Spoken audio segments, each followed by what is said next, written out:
पापा इसमें क्या है? इसमें देश है बेटा। कितना बड़ा अपना देश अपनी गोद में लेके जा रही है ये जो अपनी गाड़ी है, इस पे भारत आगे बढ़ता है। हम आगे बढ़ेंगे, देश आगे बढ़ेगा। Tata Motors, commercial vehicles, better always. पृथ्वीवरील कुणालाच न्याय व्यवस्थेची बदनामी करण्याचा अधिकार नाहीये। हा न्यायपालिकेवर केलेला हल्ला असून जाणून बुजून केलेलं षडयंत्र आहे।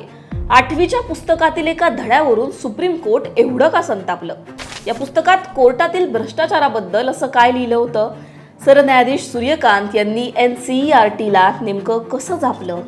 सगळं जाणून घेऊयात या व्हिडिओच्या माध्यमातून। नमस्कार, मी पूजा, लोकमतमध्ये तुमचं स्वागत आहे। 23 फेब्रुवारीला NCERT म्हणजेच national council of educational research and training या संस्थेकडून इयत्ता 8वीचं नवीन सोशल सायन्सचं म्हणजेच सामाजिक विज्ञान हे पुस्तक जारी करण्यात आलं।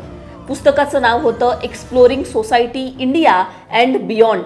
यामध्ये रोल ऑफ द ज्युडिशरी नावाचा एक धडा होता, ज्यात न्यायपालिकेतील भ्रष्टाचार, करप्शन इन ज्युडिशरी या हेडरचा एक मजकूर होता, ज्यावरून सुप्रीम कोर्टाने कडक ताशेरे ओढलेच, त्याबरोबर तुम्हाला अशा प्रकारे न्याय व्यवस्थेवर हल्ला करण्याचा, त्याची बदनामी करण्याचा अधिकार नाही असं सुनावलं।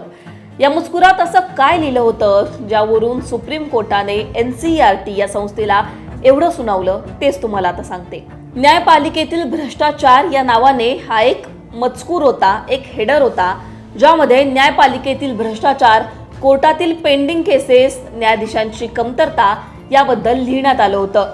न्यायाधीश अशा एका आचारसंहितेचे बांधील असतात, जी फक्त कोर्टातच नाही तर कोर्टाच्या बाहेर सुद्धा त्यांच्या वर्तनावर नियंत्रण ठेवते। लोकांना न्यायव्यवस्थेच्या विविध स्तरांवर भ्रष्टाचाराचा सामना करावा लागतो। यामुळे गरीब, गरजूंना न्याय मिळण्याच्या समस्यांमध्ये वाढ होऊ शकते।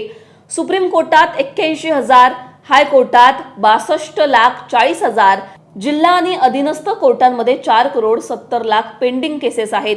न्यायव्यवस्थेवरही कशा प्रकारे दबाव असतो हे या आकड्यांवरून सांगण्याचा प्रयत्न करण्यात आला।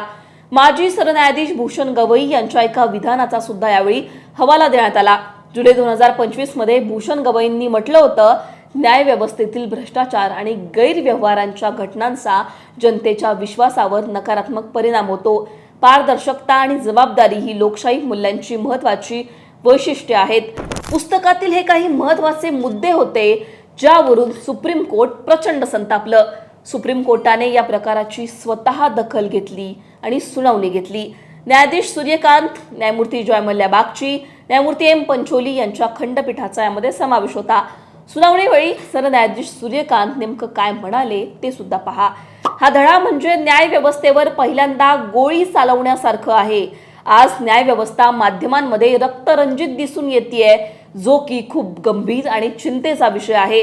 जर शिक्षक आणि विद्यार्थ्यांना न्यायव्यवस्था भ्रष्ट आहे हे शिकवलं गेलं तर त्यातून समाजात दिशाभूल आणि चुकीचा संदेश पोहोचेल, असं सुद्धा यावेळी न्यायमूर्ती सूर्यकांत म्हणाले।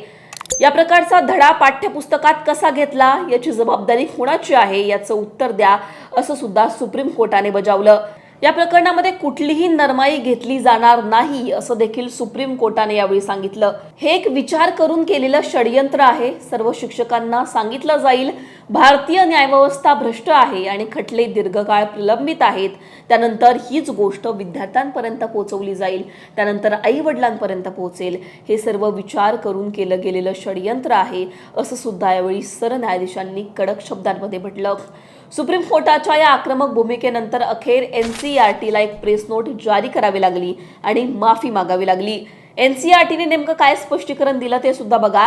आम्ही न्याय व्यवस्थेचा पूर्णपणे सन्मान करतो। पुस्तकात समाविष्ट हा धडा नजर चुकीने आला असून आम्हाला त्याबद्दल खेद आहे। संबंधित धडा हा पुन्हा लिहिला जाईल आणि सध्याचा धडा हटवला जाईल, असं NCERTने स्पष्ट केलं।